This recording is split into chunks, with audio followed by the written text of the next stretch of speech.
오늘의 헤드라인입니다. 내일 전국의 기온이 10도 이상 급강하할 것으로 예상되면서 서울 등 전국 대부분 지방에 한파특보가 내려졌습니다. 이번 한파는 모레인 새해 첫날 아침까지 이어진 뒤 누그러들 것으로 보입니다. 뱃살을 빼려면 잠을 충분히 자야 한다는 연구 결과가 나왔습니다. 또 지방 섭취를 적게 하는 것보다 적당량을 섭취하는 게 살을 빼는 데 더 효과적인 것으로 나타났습니다. 얼마 전까지만 해도 사람들은 우리 은하계가 우주의 전부라고 생각했습니다. 기술이 발전하면서 수많은 별이 모여 있는 또 다른 은하들이 있다는 것을 알게 됐는데요. 오늘 별별 이야기에서는 은하에 대해 자세히 알아보겠습니다. 새해가 되면 IT 분야는 여러 변화가 예상됩니다. 워낙 성장 속도가 빨라 새해에는 또 어떤 모습으로 우리를 깜짝 놀라게 할지 궁금해지는데요. 오늘 스마트 라이프에서는 2020년 IT 분야 전망에 대해 알아봅니다.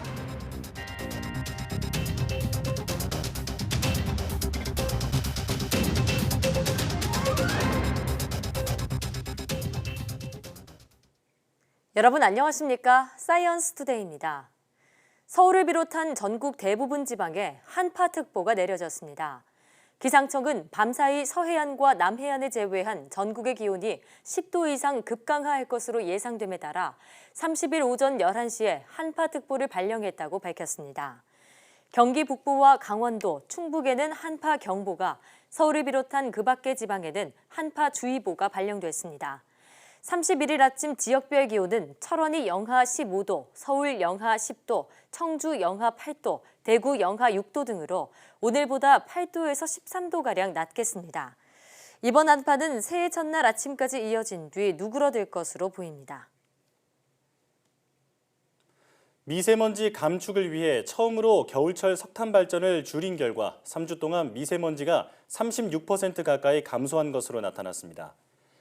산업통상자원부는 이번 달 첫째 주부터 셋째 주까지 석탄 발전소 가동을 중지하거나 제한해 미세먼지 배출량이 456톤 감소했다고 밝혔습니다. 앞서 지난해 같은 기간 동안 석탄 발전으로 발생한 미세먼지는 1284톤이었으며 올해는 이보다 35.5% 줄어든 수치를 기록했습니다.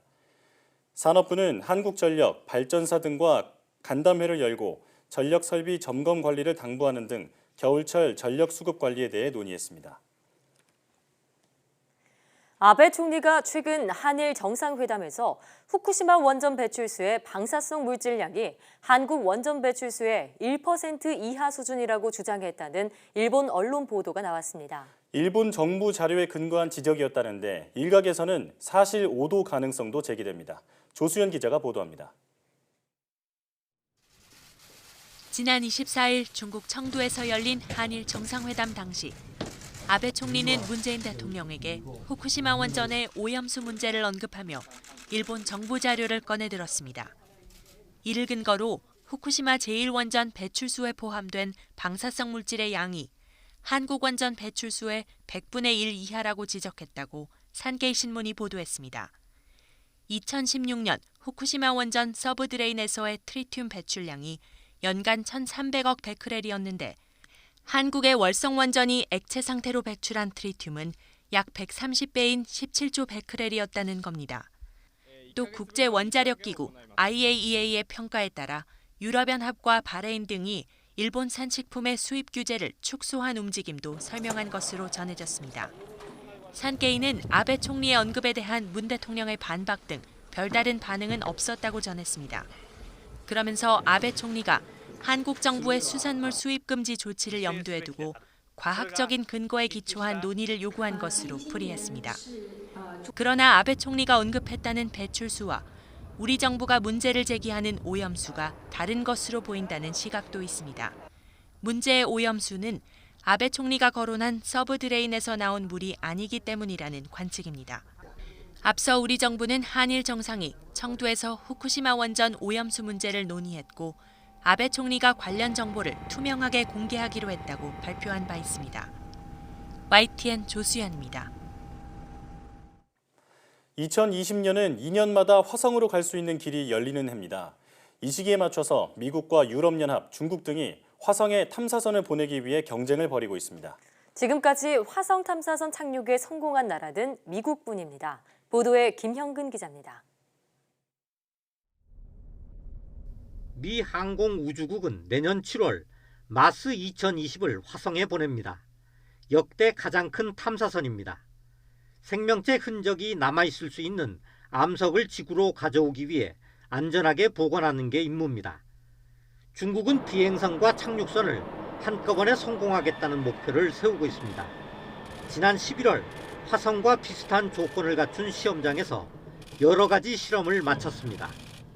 也就是说绕火星还要远走着陆，同时像我们月球一样到火星表面进行巡视探测。 유럽과 러시아는 공동으로 엑소마스 계획을 추진하고 있습니다.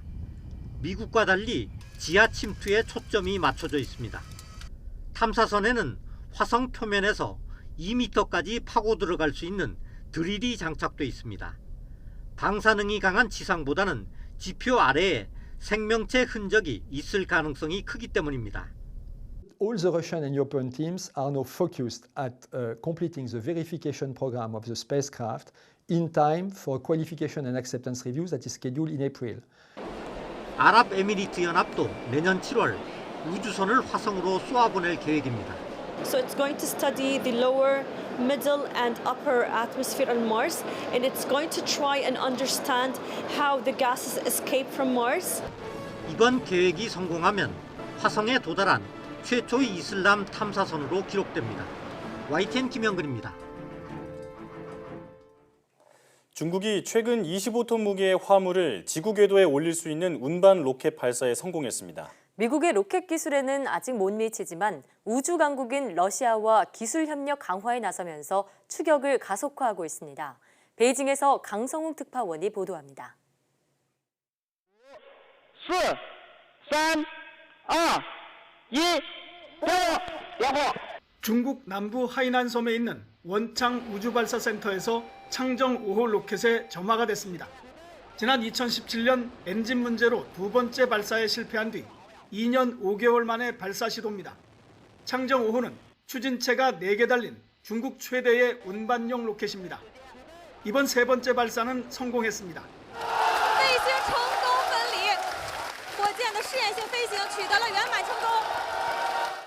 창정 5호가 실어 나를 수 있는 화물은 최대 25톤, 승용차 16대를 합친 중량입니다.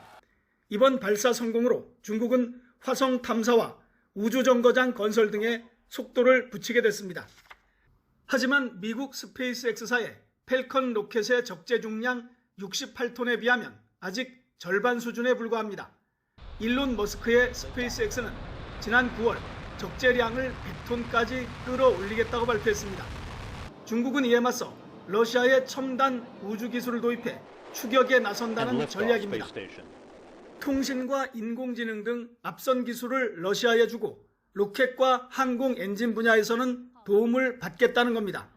중러의 밀월이 과학기술로 확대하면서 중국의 우주 굴기도 탄력을 받게 될 전망입니다. 베이징에서 YTN 강성웅입니다. 5G 이동통신을 활용한 무인 이동체 기술을 개발하는데 내년에 모두 269억 원이 투입됩니다. 과학기술정보통신부는 내년도 과기정통부 무인 이동체 기술 개발 사업 시행 계획을 이같이 확정했다고 밝혔습니다. 내년도 사업 예산은 올해보다 94% 증가한 269억 원으로 이 가운데 197억 원이 육해공 무인 이동체에 적용 가능한 부품을 개발하는 무인 이동체 원천 기술 개발 사업에 쓰입니다. 과기정통부는 사업을 안정적으로 추진할 사업단을 운용하고 연구진 사이 기술 교류와 워크숍 개최, 관련 산업 실태조사 등을 지원하는데 내년부터 2026년까지 모두 1,702억 9천만 원을 투입할 계획입니다. 또 데이터와 네트워크, 인공지능 기술을 드론에 접목해 새로운 서비스 모델을 만드는 사업도 기획돼 내년부터 오는 2024년까지 모두 450억 원을 투자합니다. 과학기술 분야 25개 정부 출연 연구기관의 내년도 예산이 올해보다 4.2% 늘어난 4조 8,712억 원으로 확정됐습니다. 국가과학기술연구회는 지난 23일 열린 이사회에서 이런 내용의 2020년도 사업계획 및 예산을 의결했다고 밝혔습니다. 내년 예산 가운데 1,404억 원은 일본의 수출 규제에 대응하기 위한 소재와 부품, 장비 분야 연구에 투입되며 12개 출연연에서 이와 관련한 106개 사업을 수행할 계획입니다. 연구회는 각 출연연의 역할과 책임 이행 계획, 수입 구조 포트폴리오를 반영해 내년 예산을 편성했으며 사업 계획은 출연연이 수행하는 연구와 연계해 수립했다고 설명했습니다.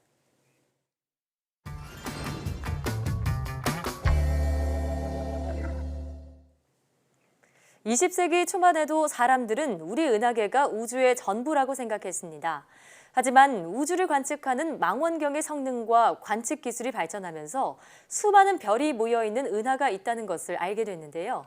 오늘 별별 이야기에서는 연세대학교 은하진화연구센터 지웅배 연구원과 함께 은하에 대해서 이야기해 보겠습니다. 어서 오세요. 네, 안녕하세요.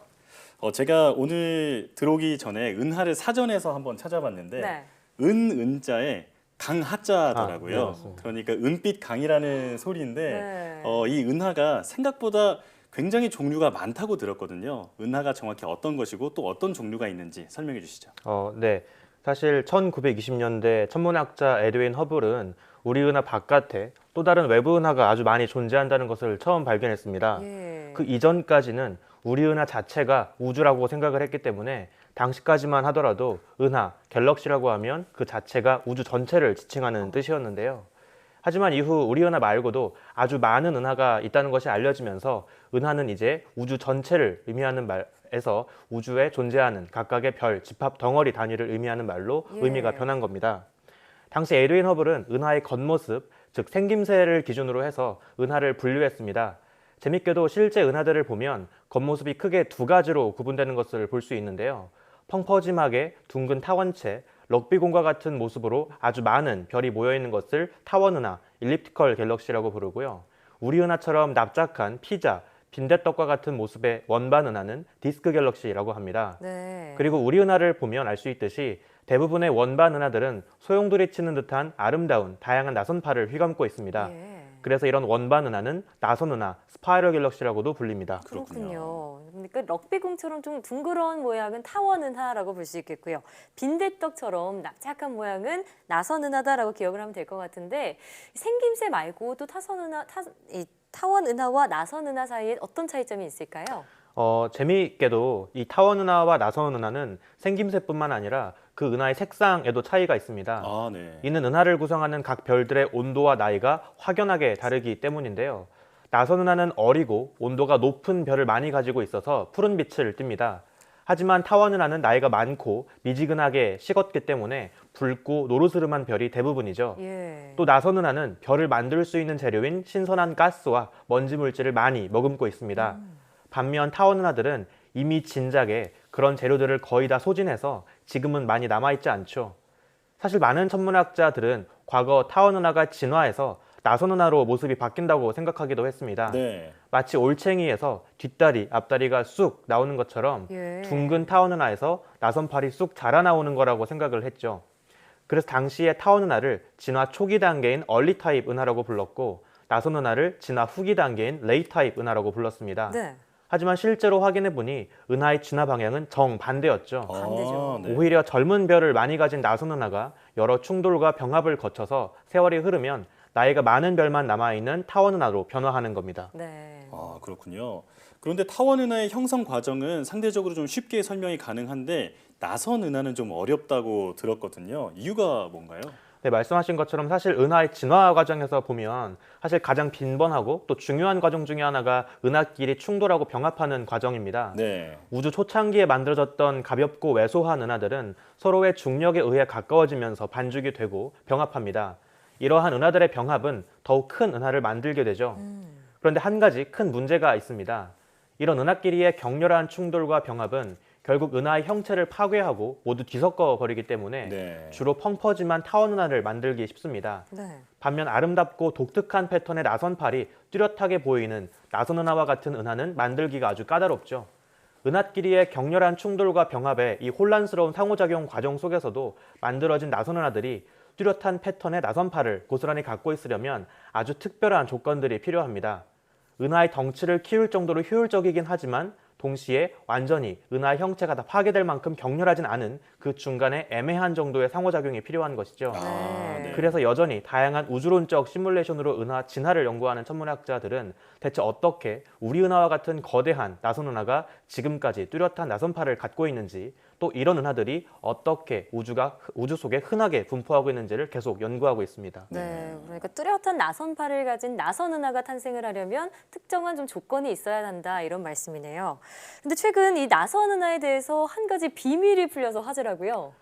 네. 이 나선 은하의 중심부에는 나이가 더 많은 붉은 별이 둥글게 모여서 뭉쳐있는 팽대부, 벌지가 있습니다. 예. 우리 은하가 커다란 계란 프라이라면 은하의 중심 벌지는 그 가운데 있는 노른자 부분이라고 볼 수 있죠. 노르스름한 부분이네요. 네. 이전까지 천문학자들은 나선 은하가 만들어질 때 이 노른자에 해당하는 벌지가 먼저 만들어지고 그 이후에 그 주변에 물질이 계속 모여들면서 흰자 부분에 해당하는 원반부가 마저 만들어진다고 추정했습니다. 예. 네. 하지만 놀랍게도 이번에 새로 은하들을 대규모로 분석해서 진화 과정을 유추한 결과 우리 은하와 같은 나선 은하들은 중심부와 원반부가 거의 비슷한 시기에 만들어졌던 것으로 보입니다.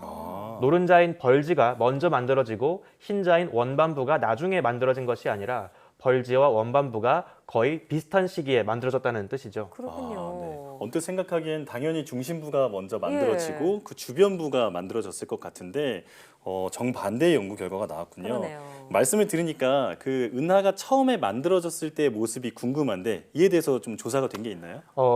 네. 실제로 우리 은하가 어렸을 때 어떤 모습이었는지를 인간이 타임머신을 타고 돌아가서 직접 확인할 수는 없겠죠. 그렇죠. 대신 다양한 진화 과정을 겪고 있는 다른 은하들과 비교하면서 우리 은하의 어린 시절을 유추해 볼 수 있습니다. 그래서 천문학자들은 지금으로부터 약 110억 년 전 우리 은하가 처음 태어났을 때 어떤 모습이었을지를 재현했습니다. 먼 과거 우리 은하가 처음 만들어졌던 그 당시 아직 더 많은 신선한 가스 재료를 머금고 있던 어린 은하수에서는 훨씬 더 많은 별들이 태어났습니다. 그런 찬란한 불꽃놀이가 한창 펼쳐진 후 서서히 새로운 별을 만들 수 있는 재료가 조금씩 소진되어 가면서 지금처럼 비교적 차분한 모습의 은하수가 완성된 것이죠. 네. 재밌게도 우리 인간은 130억 년에 달하는 우주의 진화 역사 과정에서 그저 찰나에 불과한 짧은 생을 살다 가지만 놀랍게도 인류가 태어나기도 훨씬 전 우리 은하수의 모습이 어땠는지를 상상할 수 있는 놀라운 천문학적인 통찰을 갖게 되었다고 볼 수 있습니다. 네. 그렇습니다. 말씀 들어보니까 정말 신기하네요. 그러게요. 인류의 또 대단한 생각이라는 생각도 들고요. 그렇습니다. 사실 예전엔 우리 인류가 지구가 평평하다고 믿던 시기도 있었고 그리고 또 은하가 우주의 전부라고 믿던 시기도 있었는데 이제는 그 은하마저도 우리 우주의 일부라는 걸 알게 됐다고 하니까 정말 과학이 놀라운 것 같습니다. 네. 앞으로도 새로운 소식 기대하겠습니다. 네. 오늘 말씀 고맙습니다. 고맙습니다. 감사합니다.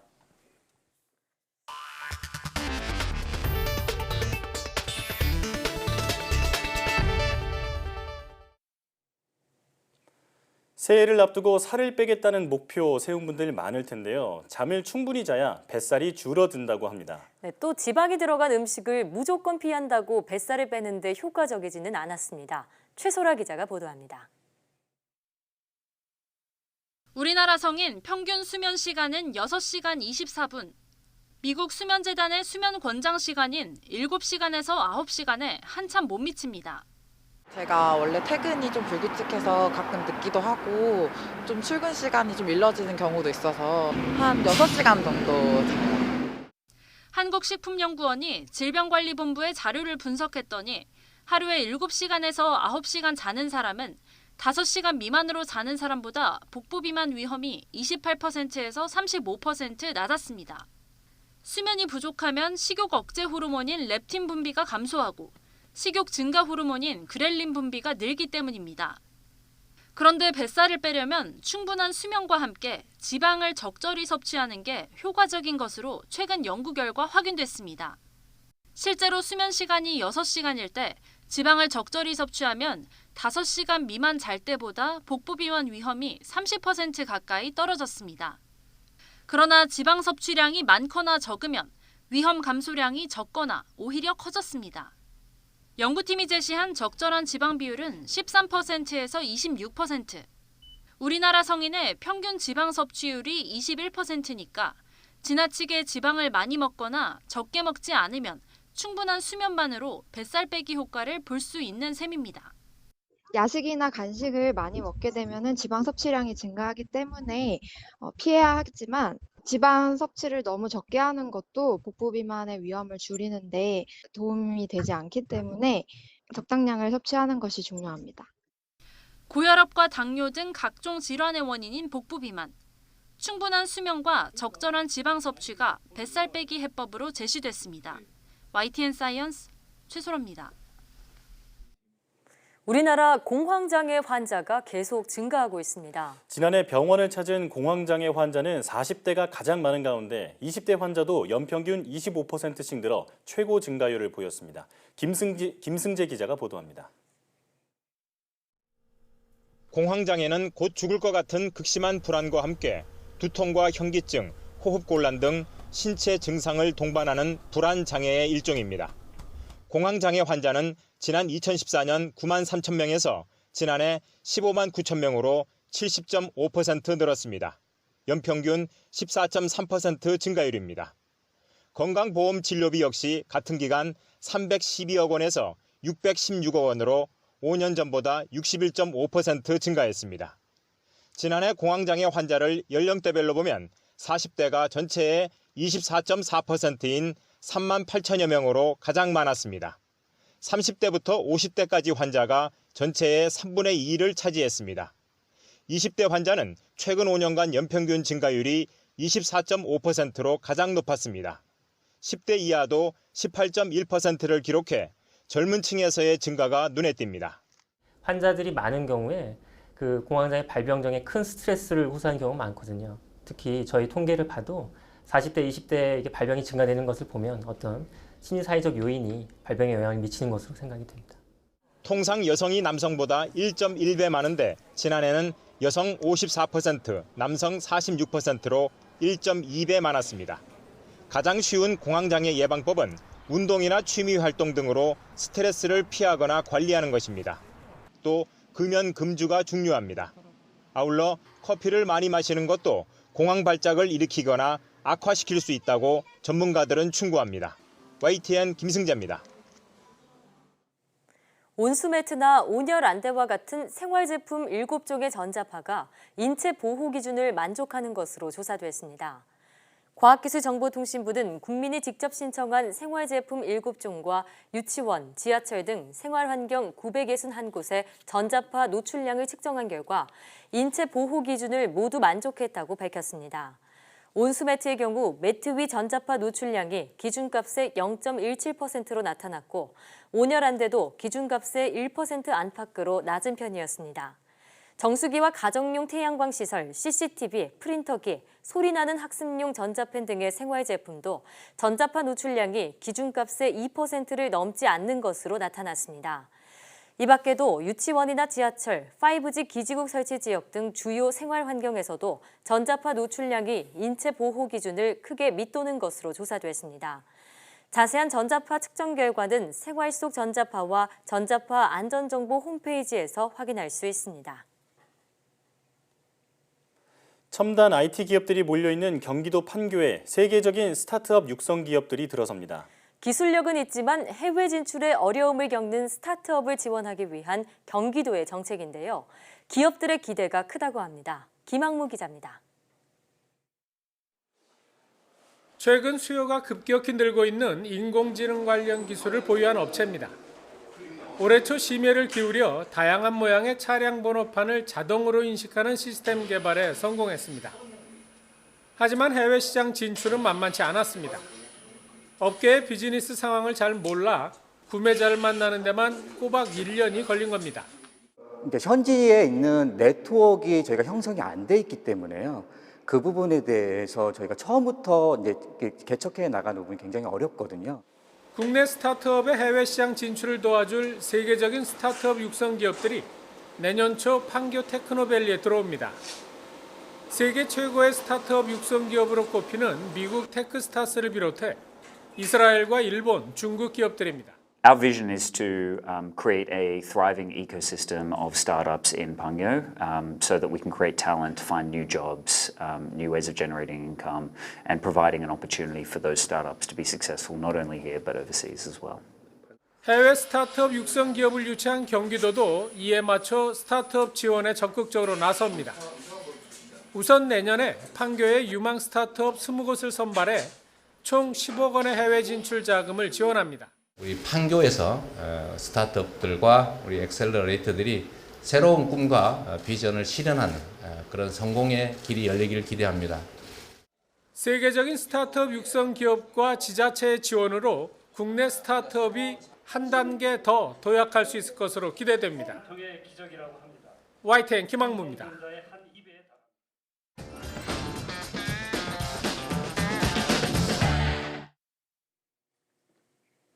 한 주간 화제의 뉴스를 뽑아보는 사이언스 핫5 시간입니다.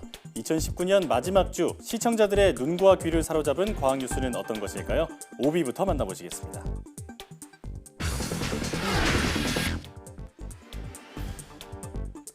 성탄절 선물이 나타나기라도 한 걸까요?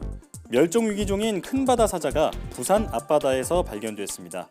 큰 바다사자는 북태평양 찬바다에 서식하는 동물이지만 먹이를 찾아 부산 앞바다까지 헤엄쳐온 것으로 추정되는데요. 비교적 건강한 모습으로 우리 앞에 나타난 큰 바다사자의 모습이 참 반갑네요.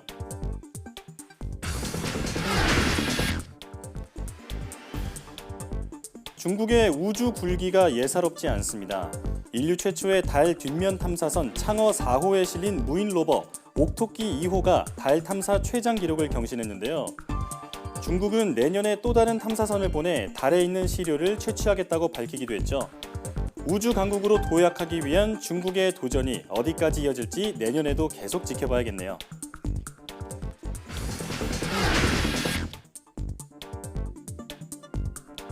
전 세계 사망 원인 1위 폐암을 잡기 위해 인공지능이 나섰습니다. 진단이 어려웠던 초기 폐암을 AI 소프트웨어를 통해 정확하게 골라내는 건데요. 점점 진화하고 있는 인공지능 기술이 소중한 건강을 지키는 데 앞장서고 있습니다.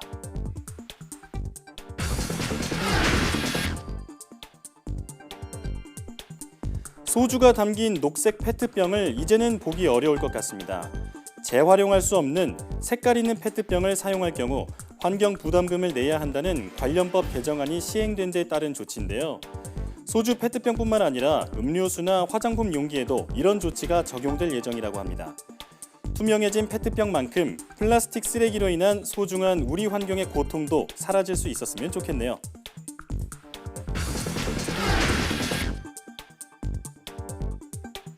여기 물이 부족하다고 말하는 식물이 있습니다. 식물 뿌리에서 나오는 신호를 음성으로 변환한 기술 덕분인데요. 반려식물이라는 말이 등장할 정도로 식물을 가까이 두고 키우는 분들이 많아지는 요즘, 식물과 소통할 수 있는 색다른 방법이 될 수 있을 것 같습니다. 지금까지 사이언스 핫5였습니다.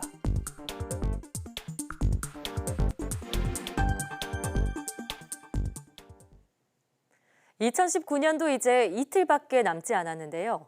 올 한 해 과학계에는 어떤 일들이 있었을까요? YTN 사이언스가 올해 과학계에서 일어난 주요 뉴스 10개를 선정했습니다. 화면으로 함께 보시죠.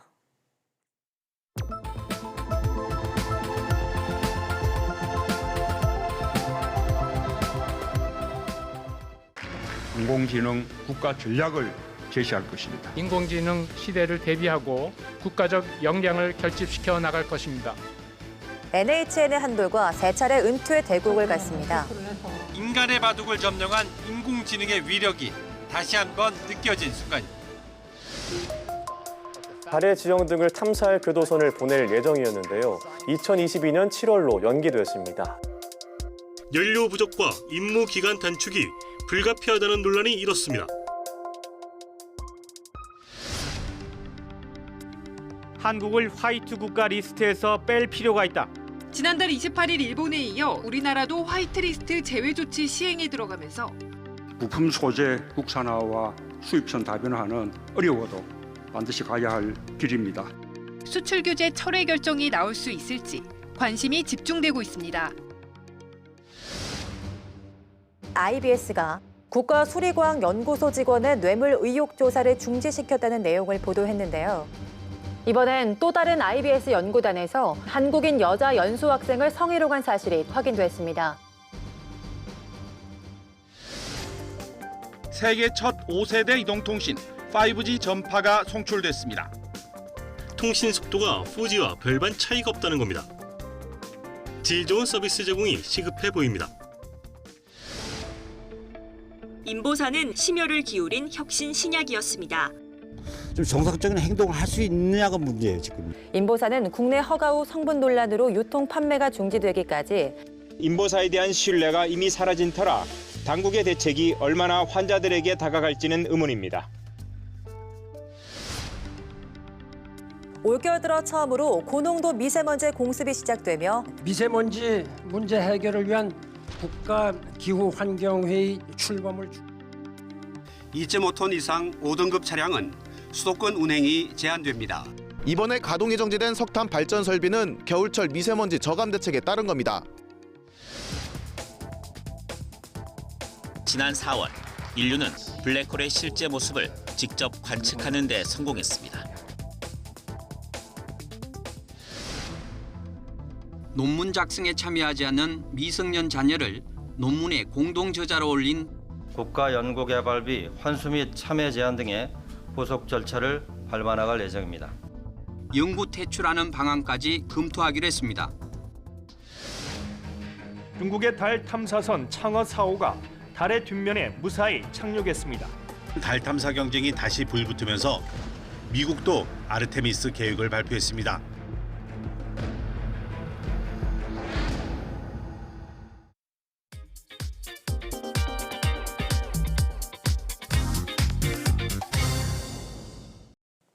(2020년이) 정말 코앞으로 다가왔습니다. IT 분야는 새해에도 여러 변화가 예상되는데요. 2020년 IT 시장과 산업별 이슈는 어떤 게 있을까요? 오늘 스마트 라이프 시간에서 자세한 이야기 나눠보겠습니다. IT 칼럼니스트 이효훈 씨와 함께합니다. 안녕하세요. 안녕하세요. 유난히 과학 이슈가 많았던 한 해가 아닌가 싶습니다. 네. 이제 2019년이 저물고 새로운 2020년이 다가오고 있는데 저는 IT 분야가 궁금해요. 워낙 발전 속도가 빠르다 보니까 또 내년엔 어떤 소식으로 우리를 깜짝 놀라게 해줄까 기대가 되는데 전망이 어떤가요? 일단 지금까지 준비하던 일이 좀 본격적으로 좀 잘 풀리는 그런 한 해가 되지 않을까 싶습니다. 네. 예를 들어서 뭐 인공지능이나 개인용 로봇, 5G 네트워크, 뭐 가상현실, 모빌리티 이런 것들을 말하는데요. 거기에 덧붙여서 페이크 영상 및 뉴스에 대한 규제랑 개인정보 보호 및 데이터 주권에 대한 논쟁이 좀 더 심해진다라고 생각하고 있습니다. 네, 말씀하신 IT 트렌드 중에서 5G부터 살펴보겠습니다. 네. 지금은 LTE와 큰 속도 차이가 없다는 지적이 있는데 내년에는 진짜 5G가 온다고요? 그렇습니다. 그러니까 지금보다 좀 더 빠른 5G가 온다라고 생각하시면 될 것 같은데요. 지금 쓰고 있는 게 이제 3.5GHz 대역의 5G 서비스인데요. 내년에는 28GHz 대의 어떤 전파를 쓸 수 있다라는 얘기입니다. 특히 그러니까 중보다 힘이 센 그런 전파를 쓸 수 있다 이런 얘기죠. 현재 이동통신 3사가 상용화한 5G 기술은 기존 4G LTE 기술을 연동해서 쓰는 이제 Non-Stand Alone이라는 그런 기술이거든요. 그래서 Non-Stand Alone 방식 같은 경우는 이 LTE 코어망에 5G 기지국을 붙여서 실제로 이 스마트폰이랑 기지국까지는 5G지만 이 밑에 있는 코어망은 LTE를 쓰고 있는 건데요. 근데 내년부터는 코어망까지 5G로 바뀐 이 SA 방식의 5G가 이제 구축될 그런 예정입니다. 그렇군요. 사실 5G가 상용화는 됐지만 갈 길이 멀다는 얘기가 많이 있었는데 이제는 정말로 5G를 제대로 활용할 수 있을 것 같은데요. 예, 좀 더 다양한 서비스를 보실 수 있을 것 같은데요. 예를 들어서 이 클라우드 게이밍 서비스가 있습니다. 현재 이통 3사 모두 베타 테스트를 진행하고 있는데요. 기존에 있는 콘솔 게임기와 같은 품질의 게임을 스마트폰에서도 스트리밍으로 즐길 수가 있는 겁니다. 5G 네트워크와 궁합이 굉장히 잘 맞기 때문에 한 1, 2년 정도의 과도기를 거쳐서 빠르게 도입되지 않을까 생각을 하고 있고요. 이 스마트 팩토리 및 스마트 오피스 분야 같은 산업용으로도 다양한 서비스를 선보일 것 같습니다. 네, 그리고 게임 좋아하시는 분들에게는 희소식이 아닐까 싶습니다. 5G 관련 내용 살펴봤는데 내년도 인공지능 AI 분야는 어떨까요? 굉장히 밝죠. 이미 거의 모든 산업에 도입이 되기 시작했는데요. 이미요? 예, 지금까지는 이 AI를 위한 데이터를 좀 확보하는 그런 단계였다면 이젠 AI 애플리케이션을 활용하는 단계로 좀 바뀔 것 같습니다. 그러니까 다시 말하자면 인공지능이라는 이름은 오히려 전보다 좀 덜 듣게 되실지도 모른다라는 이런 거죠. 이게 원래 약간 좀 익숙해지고 많이 퍼진 기술은 좀 조용하게 각 분야에 좀 스며드는 그런 경향이 있거든요. 그래서 아마 가전제품을 비롯해서 거의 모든 하드웨어와 소프트웨어에 소리 소문 없이 이제 내장될 거다라고 생각하셔도 될 것 같습니다. 그렇군요. 그런데 우리가 항상 그 손에 꼽는 과학 이슈 중에서 증강현실이 있잖아요. 증강현실은 매년 뜬다고 했다가 이렇다 할 소식을 못 들은 것 같아요. 내년엔 어떤가요? 내년부터는 좀 세계 AR, VR 시장이 좀 본격적인 성장 국면에 이제 진입한다 이런 예상이 있습니다. 이 시장 조사 업체 IDC에선 2020년부터 가상비 증강현실 수요가 약 188억 달러, 그러니까 우리 돈으로 22조가 넘는 시장이 열릴 거다라고 보고 있는데요. 교육이나 이 생산에 쓰이는 비즈니스 VR 시장이 크게 확산될 거라고 이제 보고 있는 것 같습니다. 또 개인용 VR 시장 역시 커질 거다라는 전망인데요. 올해 비트 세이버나 아니면 이 베이더 임모탈 같은 히트 게임이 좀 생겼어요. 그리고 올해는 내년에는 더욱 쓸만한 좀 개인용 VR 헤드셋이 보급될 가능성이 굉장히 높기 때문에 그렇습니다. 실제로 콘텐츠를 만드는 기술력이나 아니면 하드웨어 성능이 어느 정도 쓸만해졌기 때문에 2020년에는 좀 기대를 해보셔도 좋을 것 같습니다. 네, 로봇 시장 전망도 해보면 어떨까 싶은데요. 요새는 서비스 로봇이라고 해서 다양한 기술들이 접목된 그런 로봇들이 많이 나오고 있잖아요. 예, 얼마 전에 이제 국수를 말아주는 이런 셰프 로봇이라든가 아니면 대학교에서 뭐 배달을 해주는 로봇이라든가 이런 그 소식을 많이 들어보셨을 것 같은데요. 이제 이런 걸 좀 많이 보실 수 있을 것 같습니다. 뭐 사람들과 뭐 이야기를 나눈다든가요, 아니면 쇼핑몰에서 안내를 해준다든가, 도서관에서 책을 찾아주는 로봇도 지금 실험 중에 있고요. 음식점에서 음식이나 커피를 만들어주는 로봇도 좀 많이 선보일 예정입니다. 그렇군요. 사실 지금도 음식점에 가보면 그 사람 대신 키오스크가 주문을 받는 걸 볼 수가 있는데 이제 여기서 더 나아가서 서비스 로봇이 이제 사람에게 서비스를 하는 시대가 찾아오는 것 같습니다. 이제 드론도 또 많이 쓰이고 있는데 드론의 발전 상황도 궁금한데요. 사실 민간 드론 시장 같은 경우는 이미 약 16조 원 규모로 굉장히 커졌습니다. 개인용보다는 상업용 서비스 드론이 굉장히 많이 쓰이고 있는데요. 주로 정밀 측량 분야, 지도 작성, 건물 유지 보수 및 배송 이런 용도로 쓰이고 있습니다. 특히 내년에는 이 배송용 드론의 성장이 좀 굉장히 기대를 하고 있는데요. 5G 네트워크 및 사물 인터넷과 융합해서 지금보다 좀 더 먼 거리를 스스로 움직일 수 있게 되기 때문입니다. 요즘 드론이 뭐 산불을 잡는 역할도 하고요. 경찰 대신 순찰을 하는 역할도 하는 등 다양한 역할들을 하고 있는데 앞으로 활약도 계속 기대해 보겠습니다. 자율주행차는 내년에 좀 상용화가 될 거다 이런 기대감이 있었는데 아직은 좀 말뿐인 거 아닌가 싶기도 해요. 어떤가요? 맞습니다. 원래는 다들 2020년에 이제 상용화를 하겠다 이렇게 좀 호언장담을 했었거든요. 그런데 최근 몇 년 사이 우버나 테슬라가 이 자율주행차 실증 실험을 한 도중에 사고도 좀 많이 생기고요. 사망자가 좀 많이 좀 생겼습니다. 덕분에 좀 많이 신중해진 그런 상황입니다. 그러니까 관련 규제가 이 자율주행차가 나타나지도 않았는데 오히려 좀 점점 늘어나고 있는 이런 상황이거든요. 게다가 이 소비자들 같은 경우가 과연 자율주행차가 안전한가에 대해서 조금 신뢰하지 않게 된 이런 상황이기 때문에요. 여전히 시범 주행을 하고 있고 상용화를 위해서 기술력을 지금보다 좀 더 노력해야 하는 그런 상황에 와 있다고 보시면 될 것 같습니다. 그러니까 완전 자율주행차 시대는 아직은 좀 멀었다고 볼 수밖에 없죠. 좀 2, 3년 정도 더 걸릴 것 같습니다. 좀 아쉽네요. 네, 지금 여러 가지 말씀을 해주셨는데 여기까지만 들어도 사실 내년이 벌써 기대가 되거든요. 또 다른 소식은 어떤 게 있을까요? 일단은 그 모바일 페이 결제가 지금보다 더 널리 쓰인다라고 보시면 될 것 같습니다. 특히 저희가 지금 쓰고 있는 것을 해외 이용할 때도 그냥 쓸 수 있게 되는 이런 변화가 좀 있을 것 같은데요. 길게 보면은 앞으로 발전할 필요가 없이 모바일 페이 하나로 다른 나라에서도 다 쓸 수 있다라고 보시면 될 것 같습니다. 정말 편리할 것 같습니다. 또 2019년엔 이 오픈 매킹을 비롯해서 많은 규제가 풀리고 있는 만큼 이 핀테크 분야에서 좀 재미있는 혁신 사례를 볼 수 있지 않을까 생각을 하고 있고요. 그밖에 그동안 희망 공부만 하던 분야에서 실제 결과물을 내놓을 가능성이 높습니다. 희망 공부요? 블록체인 기술 같은 경우는 계속 다양한 분야에 적용하면서 실제 활용을 좀 모색하고 있는 상황이고요. 동영상 스트리밍 서비스를 비롯해서 콘텐츠 사업도 변하는 모습을 보여줄 전망인데요. 그와 더불어 올해만큼이나 개인정보 보호 문제 그리고 가짜 뉴스 문제 등이 좀 크게 떠오를 전망입니다. 특히 구글이나 MS, 애플 같은 주요 IT 기업을 경계하는 목소리가 굉장히 높아질 그런 예상이 있고요. 세계 각국에서 선거가 예정된 만큼 이 부분 분명히 좀 뜨거운 감자가 될 것 같습니다. 네, 지금 얘기를 듣다 보니까 아직은 피부로 와닿지 않는 그런 기술들도 있는데요. 내년에는 좀 더 친숙한 기술이 되길 바라보겠습니다. 오늘 말씀 잘 들었습니다.